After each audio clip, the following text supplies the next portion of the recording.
Hello everyone and welcome back to IMO Reviews. I was very lucky to get an early screening for the Palme d'Or winner, Anatomy of a Fall, directed by Justine Trier and starring Sandra, Milo Mercado-Grainer, Swann Arlaud, and many, many more. I'm going to go ahead and assume that I butchered every single one of those names, so I do apologise if that was the case. Anatomy of a Fall is a courtroom drama where a woman is suspected of murdering her husband after finding his body dead outside their house, with the only witness being their blind son. So after all the buzz this movie has received, of course, I was very excited to check this one out. And I can gladly say that Anatomy of a Fall did not disappoint. Above all else, I thought this was fantastically written. This is the level of writing that I myself aspire to achieve one day. The dialogue is believable and realistic. I can easily imagine people actually having these conversations. It comes so naturally. And the storytelling and its presentation is just so gripping. I was glued to every scene, trying to claw in whatever little details I could to put this together myself. I thought this movie had some fantastic messaging and it had a lot of intriguing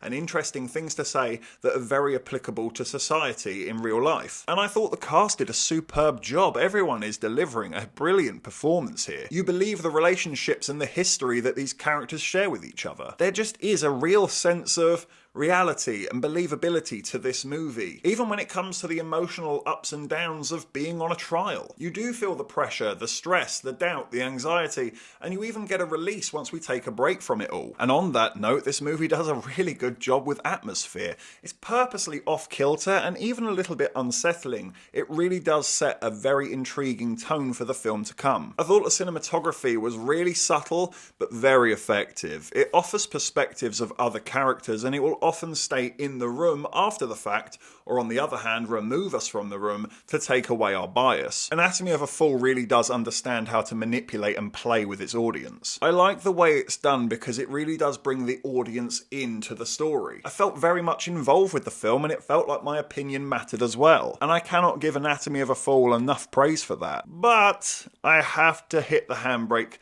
and unfortunately get into the negatives, of which there are just a few. For me, a lot of the problems come in the third act. The wheels just fell off a little bit for me, personally. It can be a little bit underwhelming in its payoff, and the final scene itself does feel quite undercooked. It does feel like they don't know how to bring this to a close. And I have to step on eggshells here.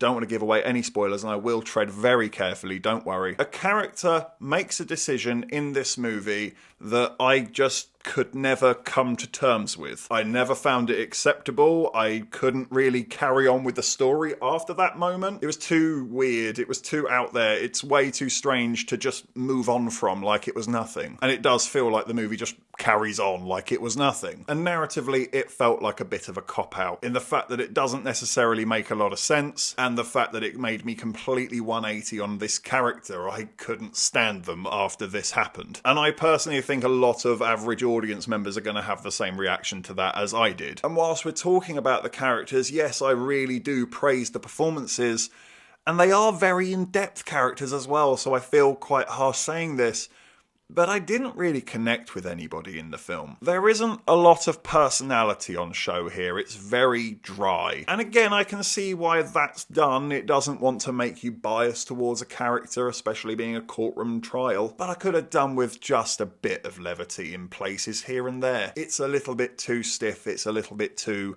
quirky and wooden and weird. Couldn't really relate to them, I guess is what I'm trying to say. One of the barristers felt just a little bit comical at times. He's way too over the top and clearly is meant to be some sort of villainous role here, but it just didn't really work for me. It's too much, especially when everything else has been so grounded. And my final complaint is that Anatomy of a Fall is just way too long. This is getting close to 2 hours and 40 minutes, I think. And I honestly think you could have achieved this in 2 hours and 10, because it just became a bit repetitive, beating the same point over the head without really going that much further with it. My score has chopped and changed quite a bit, but I have finally settled on a number, and I'm going to give Anatomy of a Fall an 8 out of 10. It's still a great watch, and it will very likely end up somewhere in my top 10 of the year, but I don't think it's going to be in the top 3. I wanted to love it, I wanted to be utterly submerged in it, and on some level I was. It hasn't necessarily stayed with me. I wanted to be thinking about this for days after, and I just haven't. It was one of those where I walked out, and for the time I had with it, I thought it was great.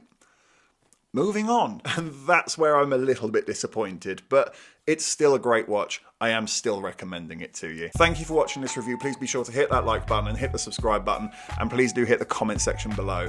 Have you seen Anatomy of a Fall? What did you think about it? Let me know in the comment section below. And of course, if you haven't had enough of this crazy ginger, then you can always click on these suggested videos right here and get yourself lost in an IMO wormhole.